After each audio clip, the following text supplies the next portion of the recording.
ఏమైనా బయటకు వచ్చేద్దంటారు రేపు కానీ సంజనా గారు అయితే టాప్ 5 అయితే ఖచ్చితంగా ఉండబోతున్నారు, ఉంటారు, ఉండాలి. ఎందుకంటే బిగ్ బాస్ ఫస్ట్ వారం చూసుకున్నప్పుడు అందరికి ఏమంత ఇంట్రెస్ట్ అనిపించలేదు. బాయ్ ఏముంది లేదు, ఏం గలాట్లు లేవు, ఏం లేదు, ఈ బిగ్ బాస్ ఏముంటుంది అనుకున్నారు. సో సంజనా గారు ఎప్పుడైతే గుడ్ టాస్క్ పెట్టి ఎప్పుడైతే ఇంట్లో అందరిలో రచ్చరైపోయిందో, మొత్తం ఇల్లు మొత్తం రచ్చరచ్చగా అయిపోయింది, గలాట్లు అవి ఇవి స్టార్ట్ అయిపోయి చూసే వాళ్ళు కూడా ఇంట్రెస్ట్ కలిగింది. అదేనేమో తనని ఇంతవరకు రాబట్టింది. తన లైక్ తన క్యారెక్టర్ ఏదైతే ఉందో ఒకనొక సిచ్యువేషన్ లో బయటకి వెళ్ళిపోతాను అంటే డోర్ ఓపెన్ చేస్తే వెళ్ళిపో అంటే సరే వెళ్ళిపోతాను అక్కర్లేదు నాకు అనేసి బిగ్ బాస్ చెప్పిన, నాగార్జున గారు చెప్పిన ఎవరిని లెక్క చేయలేదు. సో తన సెల్ఫ్ రెస్పెక్ట్ తన ఇదేనేమో ఇంతవరకు తనైతే రప్పించింది. ఖచ్చితంగా అలాంటి పర్సన్ అయితే టాప్ 5 అయితే ఉండాలి. లవర్ బై డిమాండ్ పవన్ గురించి ఏం చెప్తావు? ఆమె వెళ్ళినప్పుడు రీతు వెళ్ళినప్పుడు బాగా ఆడుతున్నారు బయట. డిమాండ్ పవన్ రీతు ఉన్నప్పుడు లేనప్పుడు అంటే చాలా మంది డిఫరెన్స్ కనిపిస్తోంది. రీతు ఉన్నప్పుడు రీతు లేనప్పుడు అయితే డిఫరెన్స్ అయితే చాలా కనిపిస్తుంది. ఎందుకంటే రీతు ఉన్నప్పుడు తన ఎందుకంటే తిరుగుతుంది, గేమ్స్ అయితే బాగా కొడుతున్నాడు, ఫిజికల్ టాస్క్ పెడితే సూపర్ ఆడుతున్నాడు. బట్ ఎక్కడో తన గురించి డ్రాప్ అయిపోతున్నాడేమో, మెంటల్ గా డ్రాప్ అయిపోతున్నాడు అనిపిస్తుంది. ఎప్పుడైతే తన బయట పోయిందో అప్పటి వరకు ఒక పర్సన్ కే స్టక్ అయింటాడు. లైక్ ఆ పర్సన్ తోనే ఉన్న వ్యక్తి ఇంట్లో ఉన్న అందరితోనే కలుస్తున్నాడు, కామెడీ సెన్స్ పెరిగింది. సో గేమ్స్ కూడా మంచిగా ఆడుతున్నాడు. ఇలాగే కొనసాగితే ఖచ్చితంగా టాప్ 5 అయితే ఉంటాడు అతను. సో టాప్ 3 అయ్యే ఆప్షన్ ఉందంట మనం మరి. టాప్ 3 అయితే లేదు, చెప్తున్నాను కదా, టాప్ 3 లోనే టాప్ 1 కి పోటాపోటీ ఉంది. టాప్ 3 లో వీళ్ళ ముగ్గురు నుంచి ఎవరైతే తప్పించైతే రాలేరు. ఇంకా చూసుకున్న 4-5 అయితే ఏదైనా జరిగేది ఉండొచ్చు. సో నెక్స్ట్ వీక్ ఎలిమినేషన్ ఉంటే ఒక మిడ్ వీక్ లో బయట పంపిస్తారంట మనం. నెక్స్ట్ వీక్ ఎలిమినేషన్ అంటే ఏమి ఉండవు. ఈ వారం డబుల్ ఎలిమినేషన్ కాబట్టి టాప్ 5 అయితే ఖచ్చితంగా వెళ్ళిపోతారు. ఇంకా టాప్ 5 లో నుంచి ఒక్కొక్కరికి జర్నీ అది చూపిస్తారు. ఇంకా ఒక్కొక్కరిని top 1 like top 3 like top 5 ఉంటారు కదా, ఎలిమినేట్ ఏం కాదు, లైక్ బయటకి ఒక్కొక్కరిని పిలుచుకొని వస్తా అంటారు. నాగార్జున గారు వచ్చి పిలుచుకొచ్చేది అట్లా అవుతుంది అంతే, కానీ ఇంకా ఎలిమినేషన్ అయితే ఉండదు. ఈ ఇద్దరిని అయితే బయట పంపించే. సో విన్నింగ్ కప్ ఇవ్వడానికి చిరంజీవి గారు వస్తున్న పుకార్లు వస్తున్నాయి, మొత్తం బాగుంటుంది అంటావు, ఎలా ఉంటుంది అంటావు? చిరంజీవి గారి కన్నా చిరంజీవి గారు ఇంతకు ముందు దేనికి వచ్చినట్లున్నారు, బట్ బాలకృష్ణ గారు వస్తే బాగుంటుంది. ఎందుకంటే ఇప్పుడు అక్కడ హైప్ ఉంది కదా, బాలకృష్ణ గారు వచ్చి బాలకృష్ణ గారు నాగార్జున గారు ఇద్దరు చేతులతో కప్పు ఎత్తిపించి మాట్లాడిపిస్తే చాలా అంటే చాలా మంచిగా ఉంటుంది అనిపిస్తుంది. చిరంజీవి గారు మనమే ఎవరు శంకర్ ప్రసాద్ దాని గురించి ప్రమోషన్ చేసుకుని వస్తారని తెలుస్తుంది బయట. ప్రమోషన్ చేసుకుని వస్తారంటే ఇప్పుడు ప్రెసెంట్ ఉన్న సిచ్యువేషన్, ప్రెసెంట్ జనరేషన్ బాలకృష్ణ గారు అంటే చాలా హైప్ ఉంది. సో చిరంజీవి గారు కూడా వస్తే మంచిగా పెద్ద హీరోనే, బట్ ఇంతకు ముందు కూడా వచ్చారు ఆయన. సో దీనికి బాలకృష్ణ గారిని పిలుచుకొని వస్తే చాలా అంటే చాలా మంచిగా ఉంటుంది. ఎందుకంటే ఓటీటీ ప్లాట్ఫామ్ లో బాలకృష్ణ గారు కూడా తనదైన ముద్ర వేసుకున్నారు, ఏది అన్స్టాపబుల్ లో.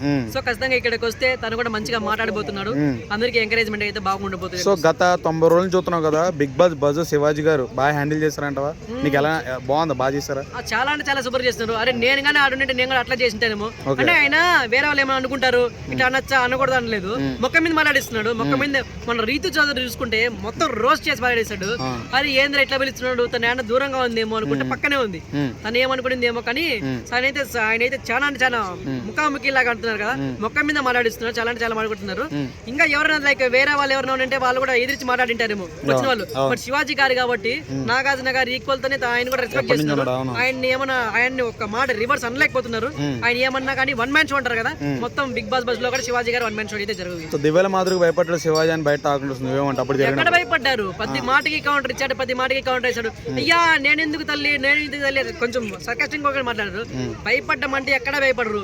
అలా భయపడే వ్యక్తి అయితే ఒకనొక సిచ్యువేషన్ లో ఒక అమ్మాయిని నా ఇంట్లో ఇలా ఉంటే అమ్మాయి కూతురు పడి కాలు మీద గొంతు మీద కాలేసి తొక్కేసిన అన్న వ్యక్తి ఎందుకు భయపడతారు చెప్పండి? నాగార్జున గారు కూడా వాదించాడు. సో అలాంటి వ్యక్తి అయితే భయపడ్డు. ఒక చిన్న వ్యక్తులు అయితే ఏదైనా భయపడచ్చేమో కానీ అంత పెద్ద స్టేజ్ లో అయితే భయపడ్డు. సో చెప్తున్నాను కదా, చాలా అంటే చాలా మంచిగా ఉంది. నాగార్జున హోస్టింగ్ నచ్చుతుందా బ్రో? ఇన్నాళ్ళు చూస్తున్నావు కదా, నాగార్జున గారు హోస్టింగ్ అంటే కొంచెం లైక్ ఆయన కొంచెం ఇట్లా సాఫ్ట్ కార్నర్ గా వెళ్ళకుండా ఈ సుదీప్ గారు ఉన్నారు కదా, కిచ్చా సుదీప్ గారు, ఆయన ఎట్లా వస్తున్నారు చేసిన మొక్క మీద బయట వెళ్ళిపో ఇంతే అంటే అట్లా మాట్లాడుతున్నాడు. నాగార్జున గారు కూడా నెక్స్ట్ సీజన్ నుంచి ముఖం మీద ఉంటావా పోతావా ఏంది అన్నట్టుగా మాట్లాడితే సూపర్ గా ఉంటుంది. నాగార్జున బయట క్యూట్ గా అలాగే క్యూట్ గా చేస్తానంటావా యాంకరింగ్? చెప్తున్నాం కదా, వేరే లాంగ్వేజెస్ కి మన లాంగ్వేజెస్ వచ్చి చూసుకుంటే మనోభావాలు అంటారు కదా, ఎక్కువ దెబ్బతింటే ఎక్కువ అంటే మనోళ్ళు ఎక్కువ ఫీల్ అయిపోతున్నారు. సో అలాంటిది ఇంకా సెలబ్రిటీస్ లో అలాగే ఉంది. అంటే ఒక మాట అంటే నోచుకు చేస్తారేమో, ఒక మాట అంటే ఏమో బ్యాడ్ అయిపోతాయేమో అలా అంటున్నారు. బట్ నాగార్జున గారు ఒక స్టేజ్ లో ఉన్నారు కాబట్టి, తను ఇంకా పెద్దరికం తీసుకుని చేస్తున్నారు కాబట్టి డైరెక్ట్ గా అలా మాట్లాడిస్తే ట్రిగరింగ్ చేస్తేనే బాగుంటుంది. Bigg Boss season 9 only entertainment కి లేకపోతే గేమ్స్ కి లైక్ ఇది కాకుండా మానవతా విలువలకు కూడా మంచిగా విలువ ఇచ్చి, ఇప్పుడు చిన్న పిల్లలు కానీ పెద్దవాళ్ళ గారు అందరూ చూస్తున్నారు. ఓన్లీ యూత్ మాత్రమే కదా బిగ్ బాస్ చూసేది, ఓన్లీ యూత్ మాత్రమే అయితే ఒక అమ్మాయి అబ్బాయి అట్లా అట్లా చూసుకోవచ్చు. బట్ చిన్న పిల్లల కాడి నుంచి పెద్దల వారు చూస్తున్నారు కాబట్టి, ఒక చిన్న పిల్లవాడు చూసినట్టంటే అరే ఒక అమ్మాయి అబ్బాయి అంత పక్కన కూర్చున్నారు, చేతిలో చేసుకున్నారు, నేను కూడా ఇలా చేయొచ్చేమో, ఇది తప్పు కాదేమో, నేను కూడా అట్లా క్లోజ్ గా ఉండొచ్చేమో అలా అనుకుంటారు కదా. సో ఇప్పుడు దాకా జరిగిన విలువలకు కూడా విలువిచ్చి బిగ్ బాస్ సీజన్ లో మంచిగా పెడితే ఇప్పుడు దాకా జరిగిన బిగ్ బాస్ లో అన్ఫేర్ ఎలిమినేషన్ అంటే ఏదని చెప్తావా? అన్ఫేర్ ఎలిమినేషన్ అయితే శ్రీజ గారిది ఉంది కదా, శ్రీజ గారిది అదొక హైప్ లేక ఇదైపోయింది. ఎందుకంటే ఆ ముందు 2 వారాలు చూసుకుంటే శ్రీజ గారి ఎలిమెంట్ అయిపోవాలి ఖచ్చితంగా. నేను కూడా చాలా వీడియోలు చేశాను, ఎందుకుందరా ఇట్లా సాకి డాకిని అనేది చేసాము. బట్ ఎప్పుడైతే తన గేమ్ అయితే మారి మంచిగా ఆడిందో, బాగుంటే బాగుండు అనిపించిన సిచువేషన్ లో తీసేశారు. సో చాలా మంది శ్రీజ ఆర్మీ అది ఇదిని చాలా అంటే చాలా చేశారు. సో అదైతే కొంచెం ఎలిమినేషన్ అన్ఫేర్ గా అనిపించింది నాకైతే. Thanks bro.